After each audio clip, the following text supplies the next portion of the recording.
인지 이런 것도 전혀 생각 안 하고 있었는데 아침에 KBS 클래식 FM 진행하는 사람이 그 얘기를 해서 아하 그렇구나 했습니다. 자, 이병두의 근현대 불교사 이야기 120장면 어제 딱 반 분수령인 60회를 마치고 오늘은 61번째 순서로 덕산 이한상 거사의 원력으로 미국의 카멜시의 삼보사를 창건한 이야기를 드리겠습니다. 1970년 9월에 미국인 변호사인 굿윈이라는 사람의 부부가 굿윈 내한하여 전국의 사찰을 순회하고 삼보법회에서 강연회를 열었습니다. 현재 불교신문의 전신인 대한불교 1970년 9월 13일자 기사에 따르면 덕산 이한상 거사와 인연이 있었던 굿윈 씨는 한국 불교가 훌륭한 진리와 전통이 있지만 이것을 전체 인류에게 보급할 길이 없으니 딱한 일이라는 말을 듣고 마음을 굳혔고 자신의 사제를 털어 한국 사찰을 짓겠다고 하였습니다. 굿윈 씨는 자신이 불교 신자는 아니지만 제국주의, 식민주의 시대에 서양 사람들이 서양의 종교를 강요했던 역사를 반성하면서 내가 만약 불당만 지어놓는다면 한국 교포들은 기독교 교회로 나가 예배를 하는 일은 없게 될 것입니다. 이것은 재미 교포들뿐만 아니라 장차 미국 문화의 발전에도 크나큰 도움이 될 수 있을 것이라고 강조하였습니다.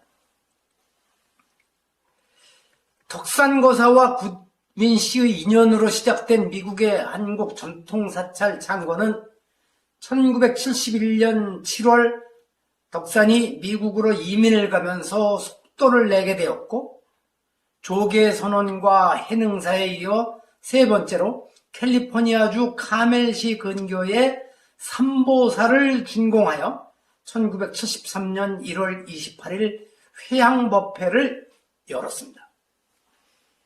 옆에 보이는 사진은 이 회양법회에 참석한 당시 동국 역경원장 운허스님, 송광사 조실 구산스님과 덕산거사가 교포 및 현지 신도들과 함께 찍은 것입니다. 광동학원과 종립학원연합회 등 여러 곳에서 덕산과 각별한 인연을 이어온 운허스님은 삼보사 주지 소임을 기꺼이 수락하고 이날 법보에서 덕산의 삼보사 건축을 기원정사를 건립했던 수다타 장자에 비유하며 발전을 축원하였습니다.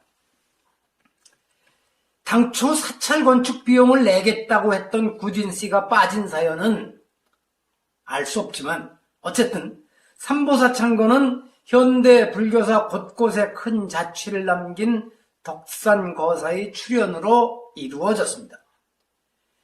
1973년 2월 18일자 대한불교 보도에 따르면 본래 대웅전만이라도 한국의 전통적인 건축 양식으로 지을 생각이었으나 자재운송과 기술자 파견 등의 어려움 때문에 외형은 미국식으로 하고 내부만 고유 한국식으로 꾸몄으며 불상은 송광사에서 모셔가고 범종은 봉선사에서 기증하였습니다.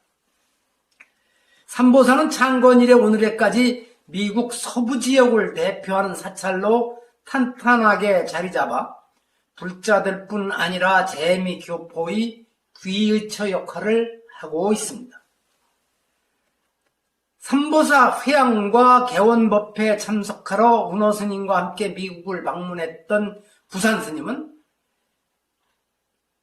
LA, 뉴욕, 시카고 등을 순방하고 귀국하는 길에 LA 최초 사원인 달마사 개원법회에 참석하여 설법하고 미국인 현조를 첫 외국인 제자로 받아 귀국하였으며 이를 출발점으로 해서 그해 음력 4월 15일 하안거 결재일에 송광사 조계 총림의 한국불교 역사상 최초로 불일 국제선언을 개설하였습니다.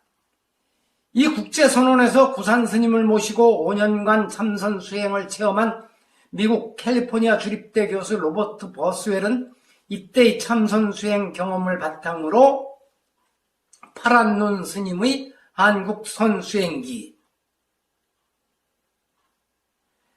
펴내 한국 불교와 문화를 알리는 중요한 역할을 하였습니다.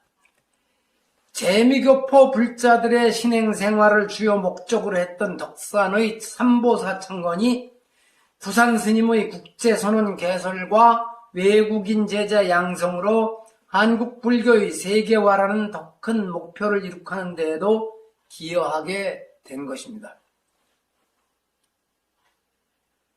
아직도 앞으로 진행해 나갈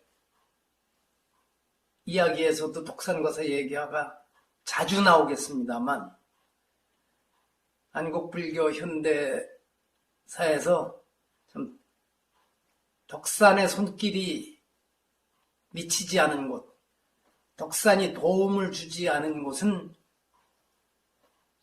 별로 없었습니다. 잊지 말아야죠. 그분의 그 공덕을. 제가 이렇게라도 말씀드리는 것이 이미 입적한 지 오래된 덕산거사의 마음에 전해질까 모르겠습니다.